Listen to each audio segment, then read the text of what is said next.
our memory frequently functions in a dynamic state. It has a reproductive nature, meaning we can actively change previously memorized information.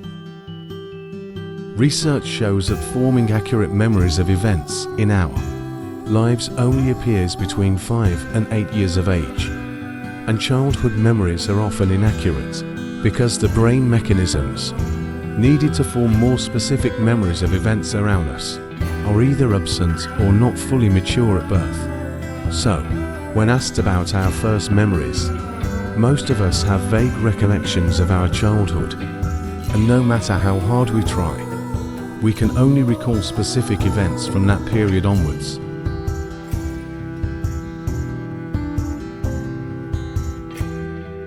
About 90 years ago, British psychologist Frederick Bartlett concluded that memory is reconstructive, depending on our existing biases and expectations.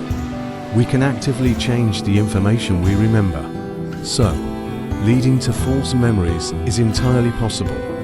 Our brain doesn't work like a video camera. Even though we might like to think it does, our eyes are not lenses through which we can perfectly grasp reality. Our brain is not a flash drive. Rather, memory is always changing from the start and becomes increasingly distorted over time. Flood our minds with false memories, some of which are simply misremembered. They may add or omit details, and others are completely fabricated memories.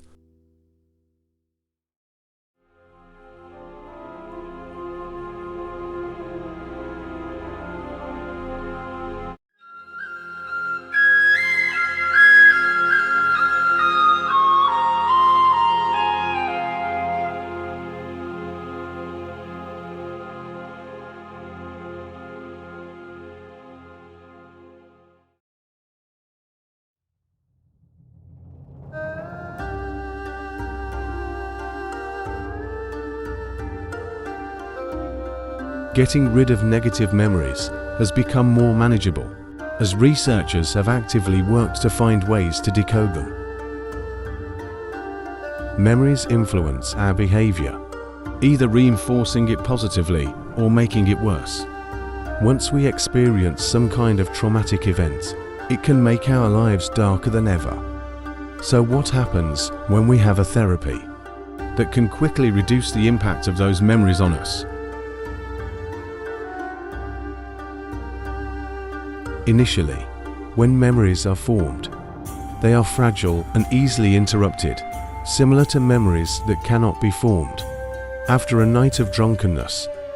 But once memories become stable or consolidated, it will be in a stable state and can be mentally recalled and re-experienced. Once formed, memories will remain there and occasionally remind us, because the neural signals will not miss any junction of the memory network. At the same time, scientists recognize that long-term memories are often unstable. Each time they are remembered, they become stronger and more vivid. This process is called memory consolidation. This explains why every time we remember a memory, we see something different. For example, if you have ever fallen off your bike when you remember, your brain is strengthening for the link between memory and emotions such as fear, anger. Even if this connection is strong, it will make you tremble or feel scared every time you sit on the bike. This memory consolidation process is an important factor in recalling what happened, and scientists see this as the key point to intervene in efforts to change human memories, or funnily called hacking the brain.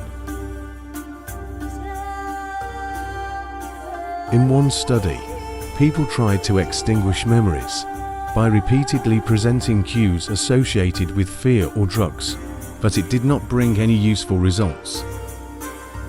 Not only were the original memories not erased, but instead, a neutral memory began to form in parallel.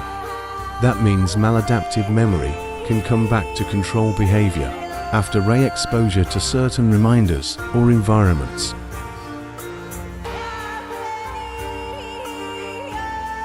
If happy and stressful memories are both emotional, What is the difference in how the brain stores them? The answer lies in the hormones released when the body is stressed. When we experience a traumatic event, the body will release the main stress hormones, norepinephrine and cortisol. Negative experiences are remembered easily when an event is traumatic enough to release cortisol, and only when norepinephrine is released, during or immediately after the event. Emotional memories help us manage our lives because they are part of the learning process.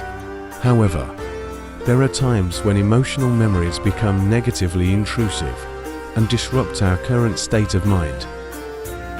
Whether it is about painful childhood scenes, traumatic experiences, instances of extreme shame, or reminders of relationships that have gone sour. So is suppressing them a bad thing? Of course not.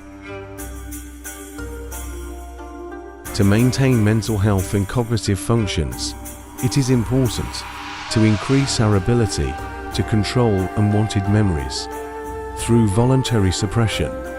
But we can't always do that, because suppressing them has been linked to symptoms of certain mental disorders. We can control unwanted memories by stopping memory retrieval, specifically by using mechanisms similar to those we use to suppress reflex motor responses, such as inhibiting a specific movement or action, which is a basic function of executive control. Therefore, we can completely actively shift our attention away from unwanted thoughts or the stimuli that trigger them. However, our willpower is the determining factor in our abilities, that we have to prevent the constant activation of unpleasant past experiences. The act of trying to forget it often leaves negative emotional feelings in the field of awareness, and its self-reflexive activation may continue, if not become stronger. Instead of trying to ignore or refrain from thinking about those negative memories through our willpower, we can delay our reactions by being aware of our spontaneous emotions without having to determine what factors cause them. And we can do this by learning to use the skill of deliberately narrowing the scope of our awareness to its current limit through sensory awareness or muscle relaxation. Although we have reached a common understanding that only when going through the most painful experiences can we learn extraordinary lessons, and all the emotional memories we have are one of the important factors creates our personality and behavior in the present. But there are times when actively forgetting is much better than remembering unpleasant details and trying to accept what we experienced. We can change our past and present emotional reactions, as well as limit those images from replaying in our minds, but that will not help us erase the emotional memories we have for a long time. Although reliving the past will help us have a more specific and clear view of errors in judgment or any misunderstanding in our perception of any previous situation. However, dwelling on a painful past will only stir up our emotional brain instead of healing the damage. If our will is not strong enough, it is easy for those painful images to carry us into a whirlpool that drags us deep into the endless ocean.